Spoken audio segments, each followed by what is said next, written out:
मित्रों नमस्कार, मैं डॉक्टर अशोक अयोध्यावासी यूट्यूब चैनल पर आप सभी का स्वागत करता हूं। आज के वीडियो का विषय है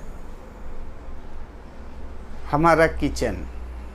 बहुत दिनों से इस विषय में एक वीडियो बनाने की सोच रहा था और टुकड़े टुकड़े में मैंने कुछ वीडियो बनाए भी हैं। हल्दी के बारे में, मेथी के बारे में, जीरा के बारे में।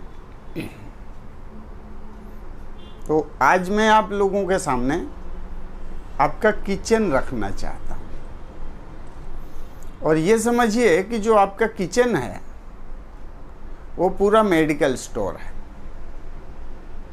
वैसे तो संसार में जितनी भी वस्तुएं हैं, जो भी औषधि पेड़ पौधे हैं या जो भी हम खाते पीते हैं, सब में कुछ न कुछ औषधीय गुण है।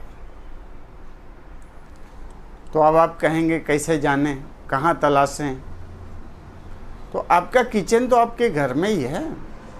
आप किचन के बारे में जान लीजिए तो बहुत सारी बीमारियों से आपको छुटकारा मिल सकता है। कोई भी आइटम आपके किचन में है वो सब आपके लिए दवा है। अब हम एक चीज़ की चर्चा करते हैं, पानी। ये पानी भी दवा है। अगर कहीं दर्द हो रहा है शरीर में तो गर्म पानी से सेकाई करेंगे, आराम हो जाएगा। ऐसे ही काली मिर्च ले लीजिए। काली मिर्च अपने आप में एक दवा है। खांसी आ रही है, एक चुटकी काली मिर्च का पाउडर शहद के साथ में ले लेंगे तो उससे आपको राहत मिल जाएगी। या फिर आप जीरा ले लीजिए।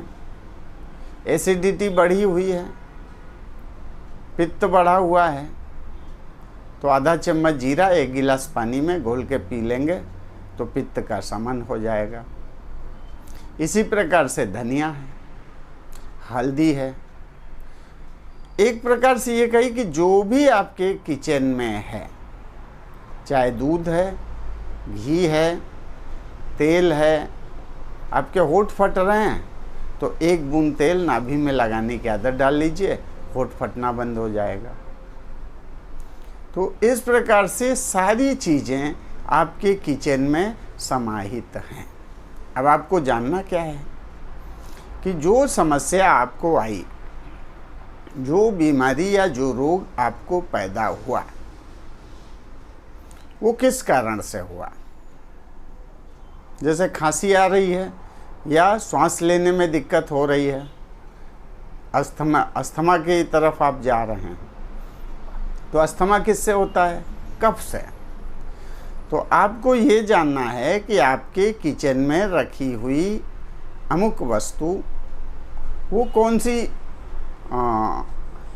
समस्या का समाधान करती है, कौन से दोष को शांत करती है, कफ के लिए, पित्त के लिए या वात के लिए। कुछ औषधियाँ ऐसी भी हैं जो कफ, वात, पित्त तीनों पर लागू करती हैं। तो अभी मैं चर्चा कर रहा था कि आपको खांसी आ रही है या सांस लेने में दिक्कत है तो आप अदरक का सेवन करें। अदरक की प्रकृति गर्म है, कफ का शमन करती है। आपके घुटने में दर्द है तो आपके यहाँ मेथी रखी होगी। मेथी दर्दनाशक है, कफनाशक है। इससे जो जॉइंट पेन होता है उससे राहत मिल जाएगी। अगर मैं ऐसा एक एक चीज़ों को बताना शुरू करूँगा तो शायद ये वीडियो बहुत लंबा हो जाएगा। मैं सिर्फ एक निवेदन करना चाहता हूँ कि आपके किचन में जो भी चीज़ें हैं, चाहे हींग हो, चाहे काला नमक हो, चाहे आयोडीन नमक हो, चाहे सेंधा नमक हो, या जो भी चीज़ें हैं, मैं गिनाना चाहूँगा तो शायद मुझसे भी कुछ भूल होगी और मैं सबके बारे में नहीं गिना सकूँगा। तो ये समझिए कि हर चीज़ औषधि है। आप एक दिन एक आइटम उठाइए, उसके बारे में आप पूछिए और अपनी डायरी में लिख लीजिए। अगर ऐसा रोज करेंगे, मान लीजिए आपके किचन में 100 चीज़ें हैं, चाहे खाने की चीज़ हो जैसे दाल चावल गेहूँ आटा या जो कुछ भी है, बेसन, तो किसी के भी बारे में आप एक एक चीज़ के बारे में पूछते रहिए और उसको अपनी डायरी में लिखते जाइए।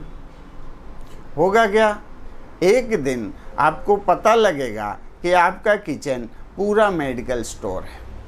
तो छोटी छोटी चीज़ों के लिए आपको परेशान नहीं होना पड़ेगा, भागना नहीं पड़ेगा डॉक्टर के पास। आप अपनी स्वयं की चिकित्सा कर लेंगे।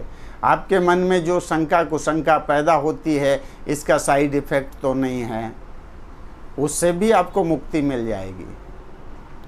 तो आज का वीडियो आपके लिए है।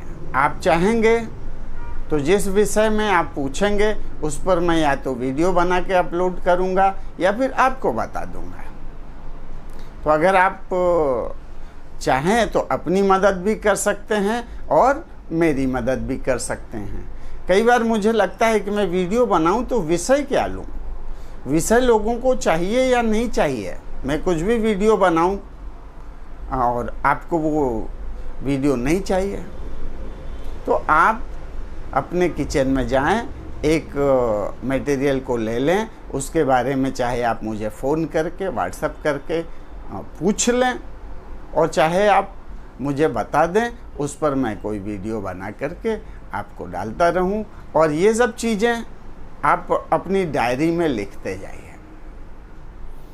कौन सी चीज़ है आपके किचन में जिसका गुण या जिसका जो तासीर है वो गर्म प्रकृति है, या कौन सी चीज़ है जो शीत प्रकृति की है, कौन सी चीज़ है जो सम प्रकृति है। तो अगर ये सारी जानकारी आपको हो गई तो आप स्वयं अपनी चिकित्सा कर सकते हैं। फिर कौन सी चीज़ कितनी मात्रा में लेना चाहिए, उसका अनुपान क्या है, क्योंकि अनुपान भी बहुत कुछ निर्भर करता है कि अमुक वस्तु किस रोग में कितनी हितकारी होगी। तो अनुपान की जानकारी रखें, मात्रा की जानकारी रखें कि एक खुराक में कितनी मात्रा दी जा सकती है, समय की जानकारी रखें। कोई चीज़ खाने के पहले लेनी है, कोई चीज़ खाने के बाद में लेनी है। तो अंततोगत्वा मेरे इस वीडियो का एक ही महत्वपूर्ण संदेश है कि जो आपका किचन है वो आपका मेडिकल स्टोर भी है। आशा है अब आप अपने किचन पर ध्यान देना शुरू करेंगे, मेरी भी मदद करेंगे एक एक चीज़ें पूछ करके। अब मैं अपनी बात समाप्त करता हूँ। जय आयुर्वेद, जय धन्वंतरी।